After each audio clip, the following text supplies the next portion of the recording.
Oli ku There Is Still Hope, channel y'essuubi.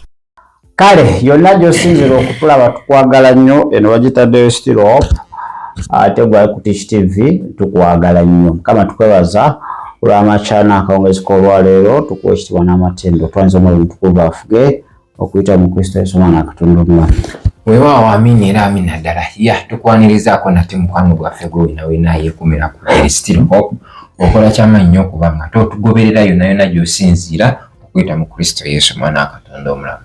Amina. Kale hadde ndaba akatabi kansangamira ko sente yabadde ne Thanksgiving. Yes. Yayisa abantu mawadde mumbo yayise nalayo ko Nsumba Serwadda ne Kayanja abasinza kale okulabika ennyo Serwadda ne Kayanja.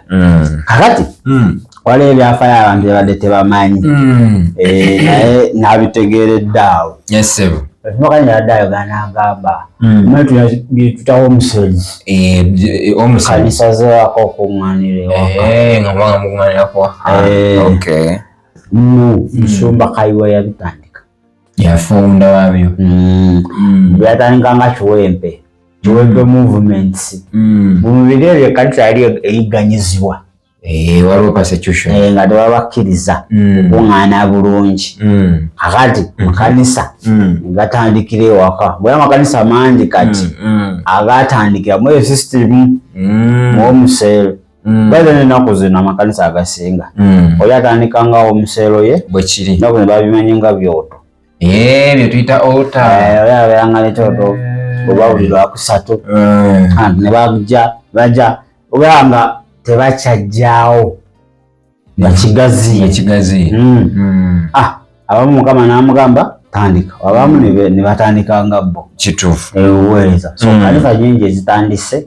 zityo bwe kiri mu omusezi kale katukutwaleko ekansangamirako senta olabe byabaddeyo nange waliwo bye nalabye ate waliwo bye nayizeemuko bigenda okuba nga nkutemeratemera mu ddakiika emu ate sobo nga ate tweyongerayo. Professor Simeon Kaiwa and his wife, Professor Simeon Kaiwa n'omukyala, they are the one God used bebo Katonda be yakozesa to start the Chiwempe movement in Uganda. Okutandika movement y'Ekiwempe mu Uganda. You always hear about Chiwempe. Chiwempe. They are the one. Abo be babitandika. Guilty as charged. Era gubasinga bwe tubasalira omusango. Be babitandika. In 1979, when Uganda was going through war, the Lord told him, he said, you cannot wait for the missionaries. By that time he was not yet married. He was a single man. Actually, he was still a student at Makerere. So the Lord spoke to him specifically.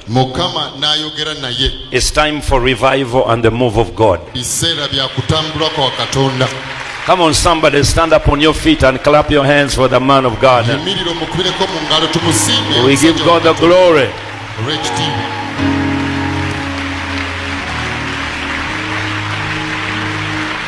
And the revival and the move of God moved so fast in people's homes. Today you call it cell groups. He's the one who started them. People were meeting in homes because at that time the Pentecostal movement was banned in Uganda. So people had to meet in homes. And those homes turned into churches. We salute you, man of God. We honor you. Kale, Loza, Thanksgiving wagirabye. Yabadde powerful. Bategese ekintu kyabwe. Baza Mukama. Amina. Ekyo nalabye. Mimi yayimba. Nti wakamba nti nyamba malirize bulungi. Pastor Bugembe. Pastor. Yimba wakonkeera bidde. Kutandika kulala. N'okumaliriza kulala. okutandika kirala n'okumaliriza kirala. Nze msemanyi Pastor Kayuwa. Pastor Kayanja gwabadde ayogerako awo. Yatandika Biwempe movement. Yes. Wakati mu persecution. N'atakkiriza ekkanisa ebeere silenced. Bwe kiri. Ekitegedde? Ow'omulembe ogwo yali agenda n'endoosinga Kakande. Bintu byakyukamu. Yali asobola ebiseera ebyo. Wali yali ku fire. Muliro. Nze namulanga naye omusajja ono wa Katonda. Ayita ne mukyala we kwaye beeweddeyo. Abantu beetaaga bangi. Yabamaze. Yamaloboozi. Kimwegomba keshi. Kimu. Kwaya y'ennyambala. Olabirabeeko? Asifunako mukisa ogwo. Nyambala perfect. Eri gudu nnyo. Tosobangako buno. Nga bino ebyaffe ebyaleero. Balina kwaya eyambala biwanvu. Yamaloboozi. Nungi nnyo. Naziraba ng'eri wa Kakande koolooja nenga Katonda wa. Ne gakuggwa. Kiki kino. Era n'atengeza emirago n'omusajja wa Katonda. Ebyamagero ebikolwa ne bina bituufu. Yale Mukama entandikwa eyeebazibu naye eba ndala n'enkomekereza. N'enkomekereza ebeera ki? Bintu ebyanjawulo. Ebeera ya njawulo. Omuseruzi zikyali? Alwaina? Omuseruzi zikyali? Omuseruzi nako zino ntono. Bairayo omuseruzi zisana mu byalo kati. Ntaje ziri? Nnyo. Very serious. Mu kyalo kati kankubulire fact eri mu kyalo. Nze eriwe wenkugambira. Kasaba nti Oluganda kino basitukiramu. Omanya kiki kiro kiramba kikyo. Ndio kanzana nemanyi ekyabikola. Yalina serious homesel. Bayo omuzelezo nga bali bawanira buwanyizi okuwositinga. Naye kyamukisa nnyo. Kubanga bajja ne basaba ne bamenya n'omugaati. Ogw'omwoyo n'ogw'omubiri. Zijukiza nange sebo. Balitakawo omusere waka. Sebo guno gwatunde 5 ate sife gwe twakozesa. Era nga buli omu akayana. Leero nze. Kati nga omusero leader yaba pastor wayo omusero. Yaba pastor w'ebyo. Nga badivide nga gamba gwe ovaawa evawa Nyange. Omusero ya Nyange kuŋŋaanira wano. Buli lunaku lwakusatu buli omu abeera mu kifo ekyo. Omusero zaabwe. Kati mwabeera mu area ya ku church kuŋŋaanira wa? Ku church awo. Tova eri mulala kujja ku church.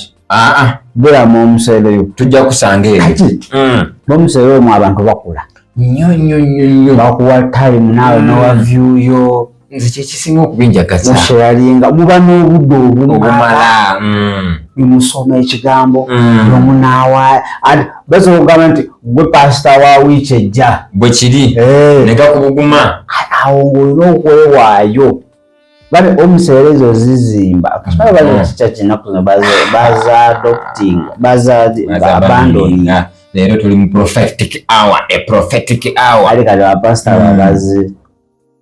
Yo ne mu musero eyo okuba bawaayo. Omusero ekyemanyi kujjako ng'olina. Kale ate pasito alaba yo service okubanga egirira eyo. Olunaku lubanga olufu ku ye. Kati leero tulina gye bayita altar. Tulina kati altar. Kale altar ez'ennaku zino tezikyali altar. Abantu basaba munnange. Abantu beegayirira. Oli luseke kubanga sikulimba. Altar entuufu kuba kusaba. Abantu bamanyi balina principles ze batusomeseza ekyoto. Ekisooka ekyoto kyonna kino okuba ne kabona. Of course. Namba 2 ekyoto kyonna kino okuba ne saddaaka. Ekyo kituufu. Okitegeera? Kituufu. Yes. Ekyoto kyonna kino okuba n'ekifo. That is very true. Kati tuba tulese saddaaka, tuwaayo ne saddaaka. Gwe saddaaka namba 1. Ku kyoto ekyo?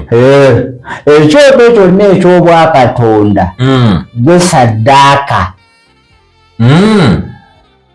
gwolina okwewaayo kati bino ebirala byonna bijja kujja tosobola kujja mu nyumba ya Mukama nga lweyereere waba akuwadde leeta abatakuwadde jangu nga gwe knows more than akimanyi tolina akati kyoto kyonna gwe saddaaka namba emu saddaaka gye baagala nokwakasene notera ku kyoto nga gwe toliwo ekyo si kyoto mbeerawo mu mwoyo of course obeera mwoyo naye okyali ku nsi kuno kankugulire waliwo ebintu ebimu nga oyala toyagala ogendako obeyinga principles za wano by force abenaku zino ensigo ekukiikirira eyogera egwogerera ku kyoto kubanga olaba oleeta ensigo eno ebizibu byonna byonna eno ensigo yeyogera ekwogererawo kasi ogireeta bayibuli tugamba Kristo ali wali yeegayira ku lwaffe lwaki yagamba ensigo anti kati olaba ekintu kino ebintu ensigo ebyo ensigo entuufu yali Kristo yali ensigo entuufu kikyo kibereberye ekituufu kyekyali ekyo kati ffe abasumba abamu tugenda netuwunzika ekyawandiikibwa ekyo nekigiteeka ku ssente okitegedde nkitegeera naye nga homeseries ezo omuntu yaba ayiseko mu homeserve eri serious ayina enkyukakyuka nene tali kyekimu there is enough time to pray enough time to share yes ofuna social association spiritual association buli kimu nubanga omuseera eyo kyenjagalako ekirala ekuleetinga kye bayita love muba n'omukwano gwe wa sseruganda ogwo okiraba ekintu ekyo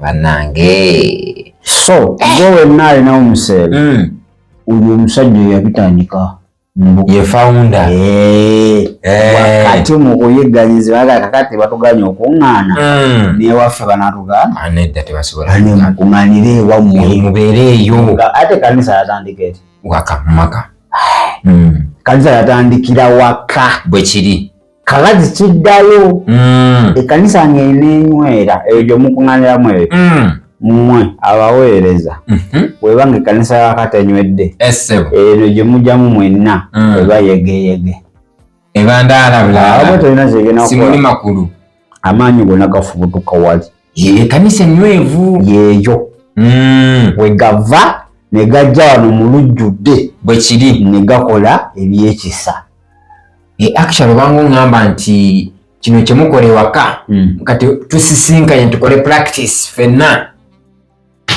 nga muyisaamu bye mwakoze dda nga tusumagira okusumagira osi muzimu kaza speed diamond okusumagira ate okumukulya abunomu babejenji bajja ne bakoze nga sleeping in the church okumukulya abunomu weba bakola ekiro bwe kiri manda ate kusana inokera ava kumulimu nalitina bitizagamanda ate ndi wakabiki yakoze night gundi oyo se diamond kya bulijjo does nature omubiri gwe mukongo gukoye gwina okuwumula osegera naye waliyo bano nga yayingidde obuliri saawa emu akawungeezi n'avaamu saawa emu naye aba yakatuula in fact aba yakatuula oba nga tanaba natuula nga tandise osumagira obanga oŋŋamba nti noyagala atandikira kusumagira ku mulyango ng'ayingira bwekiba nga kisoboka mukubo mmotoka mmotoka mwasumagirira n'akulagako ekyokukola otulo wali otulo tuli abunomo nokane mutuufu nze kyetumanyiko lwaki kulinda kaseera kano kumenyaamenya ennyingo zino noyaga wenawena obuwomereza wegendereze otulo otugera saawa y'okusaba awo otusitulo waawo bulumbaganyi egiwedde emirimu egyo so bannaayi kumwebaza yebale nnyo yebalire ddala idea nungi lwakuba kati saa zino bantu bagikoowa tekyali terina makulu saa zino bya miracle kitwale kibaka ekiikyo I see you mwe program eziri mu church naye nga twazisuula nga ze ziviiriddeko sitaani okuba ow'amaanyi kati ngeeyo Bible study discipleship classes kati ekanisa mwe ekanisa gyosanga terina olunaku lwa Bible study terina olunaku lwa discipleship ng'eri ina wiiki yonna ejjudde ki deliverance service deliverance olwokubiri olwokuna bateekawo miracle nga tewali kuyigirizibwa ate sitaani kyayagala kyendaba kati kiringa ekyakiikirira ezo home sales zagamba kati nabanzi ennaku zino lunch hours ziri promoted katulanja kusanga abantu bameka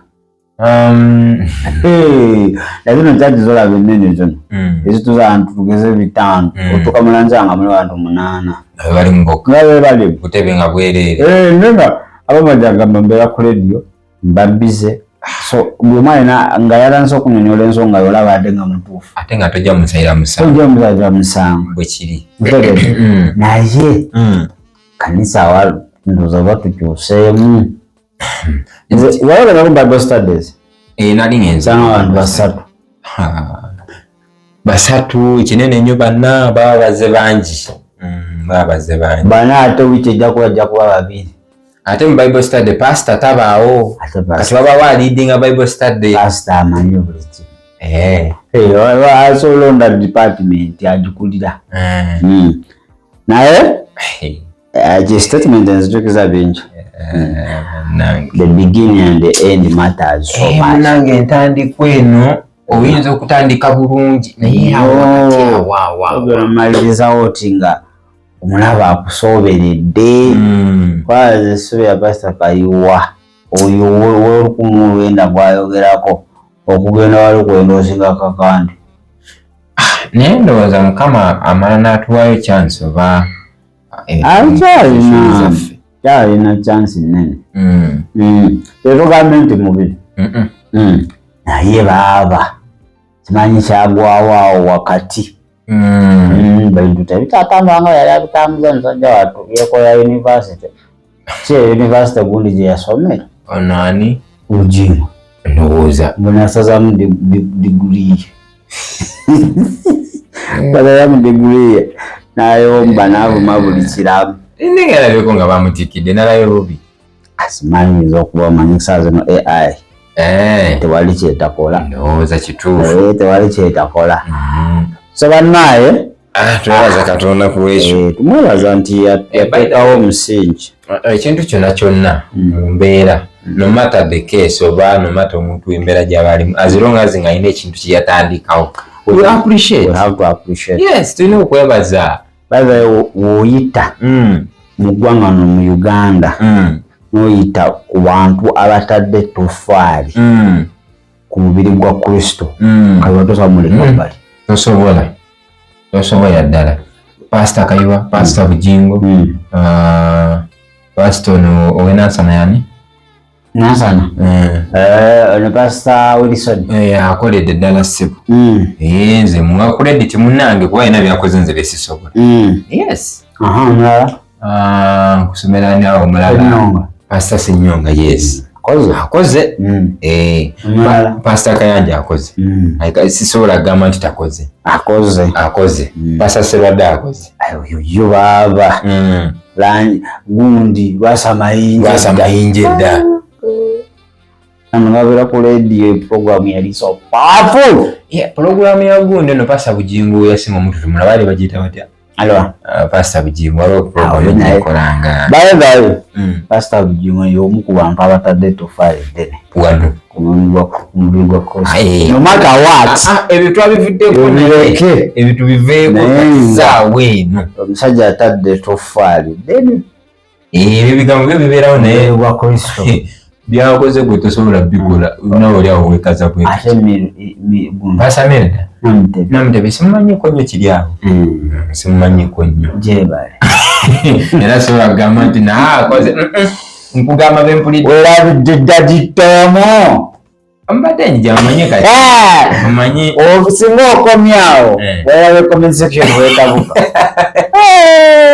abalokole kintu kimu abalokole balinga nkugambe ki nkugambe ensanafu nga zigoberera kaputeni kankigereza watokonye ku kaputeni waabwe boolesa ebizibu kituufu kati toba kunjukizaawo uyu mwana yagwa era binakola era uyu mwana yagwa ndabye era kasologerere abala n'okola awo nembireka naye nga kyaddala akoze omulimu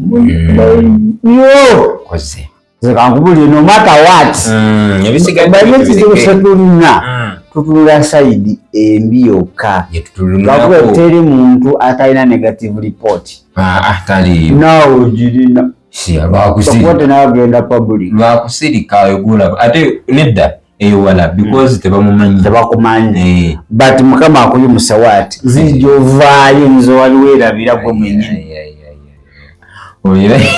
akitegedde oba ngambe kindeke ki so akoze omulimu ki bakoze omulimu those people they have done a great job munene nnyo gwe nga n'otuula wansi nga lona banatuukako mu 0.001 bwe bakoze nomala gwe mbadde sikonyeeko pasita Kiganda naye akoze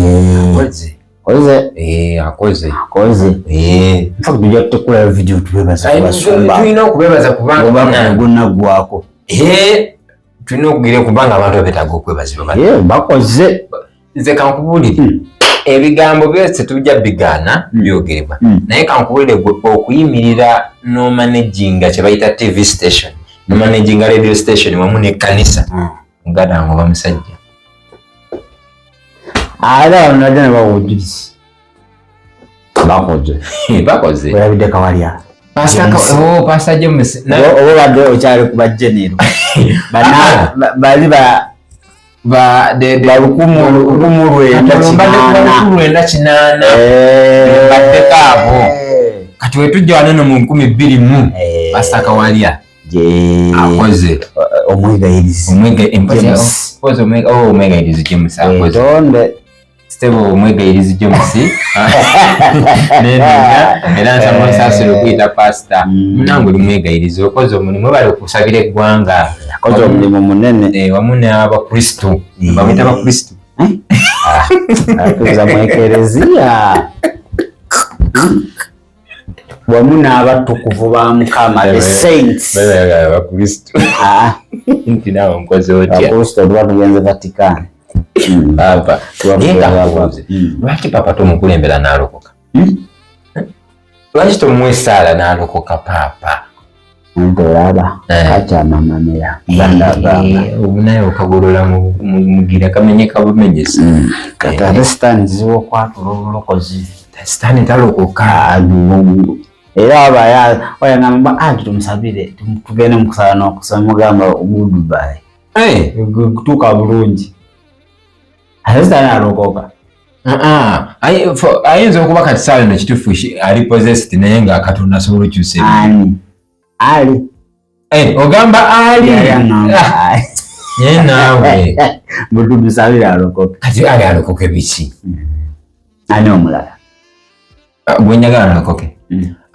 nsabira tubakola vidiyo pasita ku pasita nga tubeebaze omu ku omu twebaze ku bantu abo omu ku omu bakoze they have done great things kati wano bakutandika nkya tutandikire kwani mutwe mu comment section bajja tubuulira aliwo gwe tutandikirako no matter what's going on era kumanya byabwe biki fe twagala kwebaza kulungi fe twagala kusiima bw'oba tolina ky'olaba bw'omanyi that is you nawe ojja kukolayo vidiyo eyiyo ogambe nze ono omusumba tewali kyakoze okuva we yayitandika okuweereza ebyo gwoba obimanyi ati naye ajawa view ye kyanoye kati wano mu Eastern wano nawe twetaaga okwebaza kuba sookerabira dokita ono dokita Joseph Serada Zakaria sibadda. Omanyi kati ekizibu. Ndowooza engeri ofananya amanya. Ebyozo byonna bisula ndeeba. Mpozi mulimu kusaana kusiiba. Nzeeyo wendeeba weebala omulimu gw'okulungu. Wano mu Eastern sinaabako musajja yabadde okugulyanjiri nga Pastor Zakaria. Oyo akubye bagita boda to boda. Boda ku boda, kyalo ku kyalo, district ku district, nyumba ku nyumba. Musajja agulidde enjiri. We appreciate. Twebaza Katonda. Eastern. Akati wano mu Eastern, Pastor Gayas. Serwadda. Pastor Gayas. Abebamu. Munange era naye akoze. Yakoze tetulina kumubuusa maaso. Sebo okubeerawo okufuga mukulu munno si mwangu. Jeremiah emiti emite. Pastor Goni naye. Anyway, tujja kubeebaza. So, ife tugera kusiima. Bane etasiima. Ebula ajuwa. Bwe kiri. Bwe kikuyombya. Kikunyiiza. Bwomanyi. Bwe byomanyi byebyo. Kyekyo. Ffe tetugenda. Bwinza okuba nga byomanyi naffe tukolaki? Tetubimanyi. Nga tubimanyi. Okay, byomanyi nga naffe tubimanyi. Naye ffe si bye twagala okukolaki? Twaba tufuke abasamaliya abalungi. Good Samaritans. Bana ntwala n'akakisa kano nga tetunaba kugira. N'okwebaza batulaba bannange. Awo kubawo nnyo. Kanzooka ennyongera okunyikiza. Bawo nnyo awo. Okuva January. N'oteekako data. Ng'olabadde still hope. Yokka mpitirivu. kukyala ennyingi naye gwe n'osalawo n'ogaana n'osevaawo ku baana beeka. Obadde gundi. Ate bwe sibawa na mbandika ekikyamu ku mbeera eno soboka data ennaku zino kabbeeyi. Mbandika ekibu. Naye omwana yasalawo n'agamba siva ku Day Still Hope. Oba bakola vulugu, oba balimba, oba tebalimba, nze mbeera ku Day Still Hope. As long as mpuliramu kali akantu, there is still hope. Kitegeeza baba bamaze okumbulira enjiri. Tubagamba 2026 wakyaliwo mukere nga 15 omwezi ogwa January mugende na kino wakyaliwo essuubi gwe togwamu waki kitegeeza kali kujjukira olimba b'ofisa bali beera mikwano gyo okitegeera wamagamba Yesu kwebaza obulamu bwange mbambukuwa omwaka tegunaggwako nange mbeeremu abo abagasa 2026 saasire obutuukirivu bwa Kristo Yesu. Amina.